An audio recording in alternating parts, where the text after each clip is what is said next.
Hello, today we're going to look at the second lesson in Unit 4 of Data Management. It is uniform probability distributions. Remember, this unit is all about different types of discrete probability distributions. Last lesson, I went over what a probability distribution was in general, and the next 3 lessons are going to be some specific types of probability distributions. So today is going to be one called a uniform probability distribution. Next lesson is going to be something called binomial probability distribution, and so on. So anyway, let's get into a specific type of probability distribution. First of all, let's just really quickly recap what a probability distribution is. Let me just take a look here at what I did yesterday or last time. Sorry, here it is. So remember, a probability distribution is all the probabilities for all possible outcomes of an experiment. We can represent it with a table of values, such as you can see here. That would be one way of representing a probability distribution. We can represent it with a histogram, a type of graph, or we could show the numbers for it as well. All right, so that's what a probability distribution is in general. And again, today we're going to look at a uniform probability distribution. So let's look at the word uniform to start with. Uniform means that all things are the same. When you think about the word uniform, you probably think about someone wearing a uniform. Well, it's called a uniform, the things that people wear, because everybody's wearing the exact same thing. In this case, for probability distributions, when we talk about a uniform probability distribution, we mean all outcomes are equally likely. So that's going to be the uniform part of our uniform probability distribution. So all probabilities are equally likely in this case for a uniform probability distribution. We're going to look at also, to go along with each of these specific types of probability distributions, we're also going to look at the expected value that goes along with those. I guess I'll get to that a little bit farther down, but that's also something that's going to come up for each lesson. Is we're going to look at specific ways, formulas, to calculate the expected value for each of these probability distributions as well. Anyway, to get back to where I am here near the top of this lesson, all outcomes are going to have the same probability. So remember, x is our random variable, and so the probability p at x for any particular outcome is going to be 1 over n, where n is the number of possible outcomes in the experiment. All right? So keep that in mind. In fact, maybe I'll put a little box around that just to highlight it. This little formula here. For a uniform probability distribution, probability is always just 1 over n, where n is the number of outcomes. All right, so again, this stuff will become clearer when I do an example, I hope. So here's our first example. A calculator has been programmed to generate a random number between 1 and 5. All right, so 1, 2, 3, 4, or 5 are the possible outcomes. In fact, let's just write them out as a set. 1, 2, 3, 4, and 5. So these are the possible outcomes. So our random variable, x, is the number generated. So it could be, it's a variable because it could be any one of these, but it's the number generated.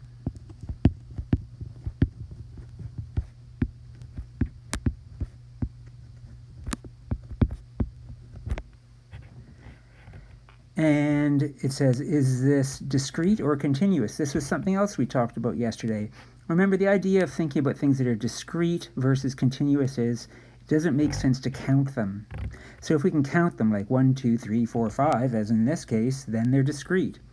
If it's more something that you measure, like time or volume or something like that, it's going to be continuous. But this unit's all about discrete random variables.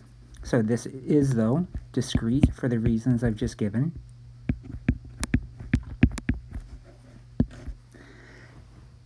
All right, and then if we want to calculate the probability distribution, then we can do like we did yesterday. We can set up a table. We can put a random variable in the first column. We can get the probability of the random variable in the next column. That's really all we need for the probability distribution, though for the purpose of calculating expected value, I usually use a third column as well, but I'll leave that for now.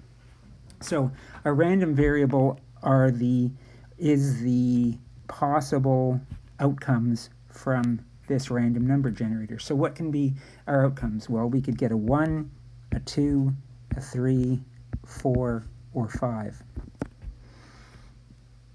The probability of getting a 1, they're all equally likely, right?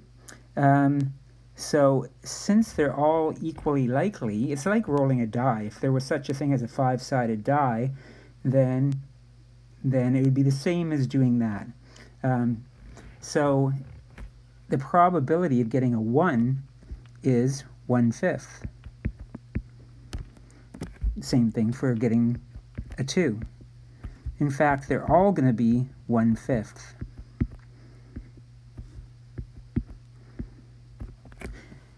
Notice again, if I add up all those probabilities, 1/5 plus 1/5 plus 1/5 plus 1/5 plus 1/5, so 5 times, adds up to 5/5 or 1 whole. So that's my 100% probability if I add up all the probabilities. Now, going back to that formula for P at x equals 1 over n, that's what it's getting at. Remember, n is the number of possible outcomes. So in this case, there's 5 outcomes. So P at x, the probability is 1 over n, but in this case n is 5, so that's why the probability in each case is 1/5. So I hope that makes sense. So there's the probability distribution. Then next thing I'm asked to do is construct a probability histogram. Okay, so again, what we want to look at is the highest, well, what we want to do is, again, we want to put the random variable on the bottom. Let's start with that. And again, I just want to make sure everything's going to fit. So looking at this, I think if I start with putting a 1 here and then a 2 here and so on, I've got enough room to put them all there. Those are my outcomes. And then P at x is my probability of each one happening. And that's what I started to say a minute ago. I always want to look at what's my highest probability so I can make sure that it fits on my vertical scale. Well, they're all the same, so that's easy. If I want to do it as a decimal, 1/5 is equal to 20% or 0.2, as I just wrote in that middle cell of the top of the first row of my probability distribution. So 20% or 0.2 is as high as it goes. So if I count the squares, I think I've got enough room to go up 1, 2, 3, 4, 5. If I make this 10% or 0.1 and make this 20%, 0.2 there, then that I can maximize my space on my graph, and then I've got, I can see the graph as well as possible. So remember, what we're doing for a histogram is we're making bars. So my bar for an outcome of 1 needs to straddle the 1 here. It needs to go up to 20%. So it goes up to here, and then this bar looks like that, right? But they're all the same. So 2 is going to also go to 20%. And 3 will also go to 20%. So maybe to make things a little easier on myself, I'll just draw it all the way over here at once. And then just fill in my bars like this. Sometimes to make my probability distributions jump out a little bit more, I like to color them in. I can easily do that with a highlighter here on my iPad. So you can see a bit more clearly what the graph looks like. All right, so anyway, there's my probability distribution. Just while I'm doing this, I just want to point out the fact that, again, this is called a uniform probability distribution. What's the uniform part? Well, in this case, as far as the graph goes, they all have a uniform height. In other words, they're all the exact same height, right? So that's what's uniform. Every bar, every outcome has an equal probability of happening. So all uniform probability distributions are going to look like this when you graph them. They have to. The only thing that's really going to change is what are the actual values of the random variable. It might not be 1, 2, 3, 4, 5. They might be something else. They also, the probabilities, of course, will then have up the vertical axis will also change. All right, so there's your histogram. Describe each outcome, or describe the distribution, and so I've just been doing that. So all bars are the same height.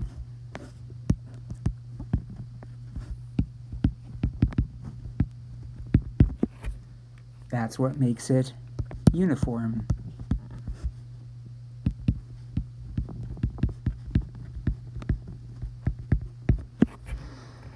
All right, the last thing I want to do for this one is I want to calculate the expected value. So again, that's what the table, the last row or column of the table is for. We don't have to use it, but since it's there, I might as well. So that's where we do x times p at x. So little x times p at x.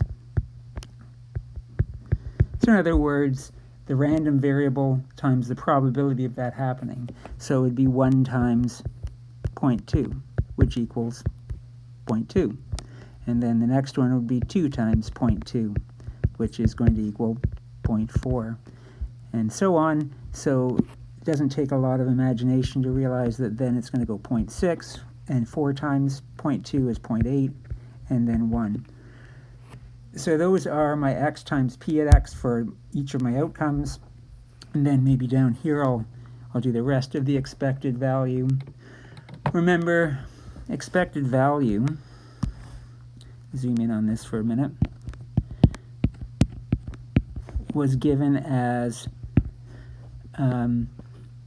sigma notation, just means sum. So sigma, that's what that symbol there is, it's sigma, and it goes from I equals 1 to 5 in this case. So in other words, it's just saying my different values. And then it's x sub I times p at x sub I. So that's just the formula, and if that's a bit confusing to you, realize or remember that that is just saying we're doing x1 times p at x1 and plus x2 times p at x2. And again, that's what I already did in the table. So I really don't need to write it all out again, except I'm just trying to remind you of the formula. Okay, so that's what the formula is going to look like for this one. So really all we're doing is we're adding them all up. And so that was, we already got x1 times p at x1, that was 0.2, and then the next one was 0.4, and so on. All we have to do is add everything up. And when I do that, that adds up to 3. Remember what the expected value is for a probability distribution. It's sort of like a weighted average. So if we were to do an experiment over and over, if I was to have this random number generator pick numbers, say 1,000,000 times, the average value that would come out would be 3. And logically, intuitively, that should make some sort of sense. All right, so there's the expected value. As I said a few minutes ago, each specific probability distribution also has generally a formula that we can sort of do a shortcut for expected value. So this one here, this formula here from yesterday, is a general expected value formula. It works for any probability distribution. However, we can often look at a specific one that's more of a shortcut for a particular one. So that's what we're going to see now. So we're going to see a formula that's more of a shortcut that'll work specifically for this probability distribution. In other words, for a uniform probability distribution. And so again, it's a weighted average of the random variable. So if you look at this part here, since the probability is the same for every single instance outcome, then we can just multiply the probability, that 1 over n, times all the different random variables. In other words, think of it like I took this formula up above and I common factored out the probability, since it's the same, and it's 1 over n. And again, it can look like, you know, in sigma notation, it could look like this.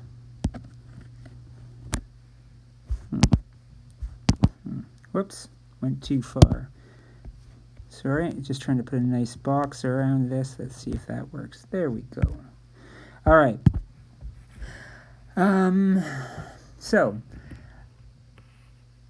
if you want to see how that works, just to show you, it's sort of a shortcut for what we did above. So carrying on with that example from above, remember that P at x was 1 over n, so E at x in this case is going to be 1 over 5, 1 over n was 1 over 5, and then my different random variables were the numbers 1, 2, 3, 4, and 5. So 1 plus 2 plus 3 plus 4 plus 5. Which means that I'm going to do 1/5 of 15. I can just add up that bracket. 15 divided by 5 is 3, and therefore we can see that my answer is the same. So again, this is just a shortcut that works specifically for a uniform distribution. Okay, one more example for today's lesson. A game involves rolling a 6-sided die. Okay, we're familiar with that. A player who rolls an even number receives points equal to 2 times the face value. Okay, so that's one of the rules that we're dealing with here. So even number, you get 2 times the face value. If you have an odd number, you're going to lose 3 times the face value. Is this a fair game? Well, in order to answer that question, we have to know what the expected value is. And in order to calculate the expected value, we're going to need to do a probability distribution. So we're going to have to go through the probability distribution for this. Now, this table that's been provided in this note doesn't have enough rows in it. So I'm going to add a row on the top. I'll call this x, my random variable up here, and I'll do this for P at x. And I might not bother with the third column in this case, because I might just use the shortcut, the formula we just talked about. So I'm going to maybe just sort of do away with this. All right, so now this is where people sometimes make mistakes, is correctly identifying the random variable. So think about this for a second. What do you think the random variable is? You might even want to hit pause on this lesson while you talk it out to yourself. What do you think the random variable is? All right, so a lot of people think that the random variable is the roll. So they think there'd be 1, 2, 3, 4, 5, or 6. That's not the random variable. It goes into helping us calculate it, but the random variable is something else. I'm going to add another column down here at the bottom to make this have room for all my outcomes. The random variable in this case is actually the points you're going to get. Okay? So x is points, because that's what really matters as far as this game goes. It's the points you have that decides if you win or lose. So we need to know what the points are in order to come up with our expected value. So if we roll a 1, that's an odd number. The player loses 3 times 1, so they lose 3 points. That's my random variable for a roll of 1. If they roll a 2, being an even number, you get 2 times that value. So 2 times 2 is 4. If you roll a 3, then you lose 3 times a 3, so you lose 9. A 4, you get double, you get 8. A 5, you lose 3 times 5. And a 6, you get 6 times 2, or 12 points. Just glancing at this, it looks like it's not going to be a very fair game. And you'd be right if you thought that. But we can actually prove it with the actual expected value by figuring out the rest of this. So what's the probability? Well, P at X is nice and easy for a uniform distribution. How many outcomes are there? That would be N. Well, N is equal to 6. Therefore, P at X is going to equal 1 over 6.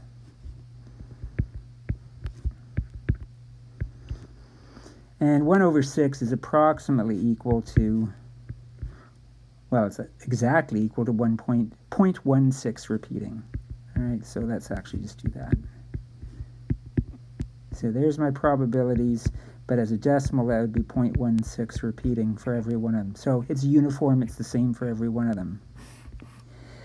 The expected value, using our shortcut formula that we just talked about above, would be 1 over n, which is 1 over 6, times the sum of all the different random variables. So -3 plus 4 minus 9 plus 8 minus 15 plus 12.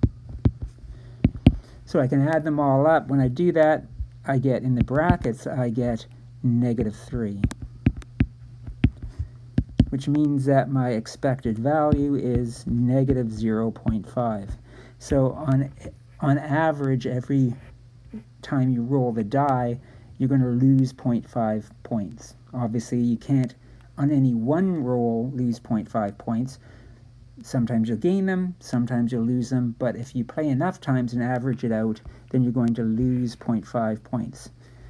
We know that a game is only fair if the expected value equals 0, which this does not. So this is not a fair game.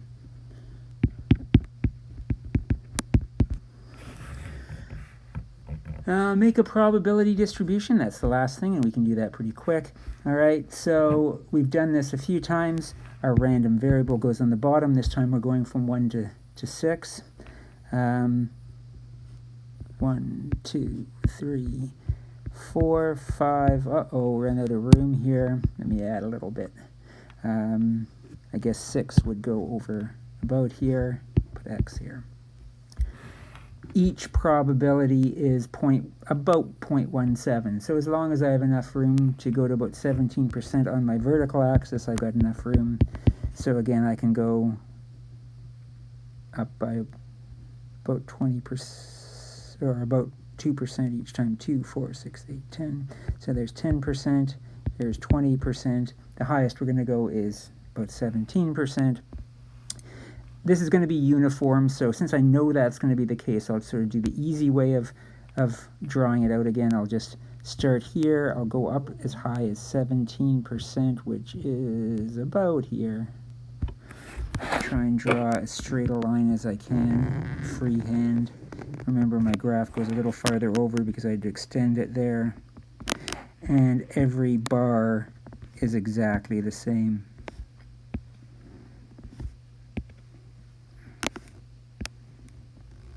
Alright, and again, I can color this in if I want to make it stand out, but anyway, you get the idea. Take a look at this. Every one of these bars is the exact same height. It makes it uniform. Every outcome has the same probability of happening, and that makes a uniform probability distribution. Make a probability histogram, okay, did that. Describe the distribution. Well, what did I say above? All bars are the same height. It's uniform.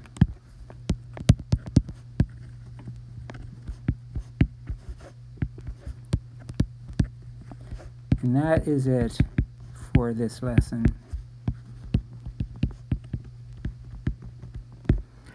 Once again, you can find the homework on OneNote.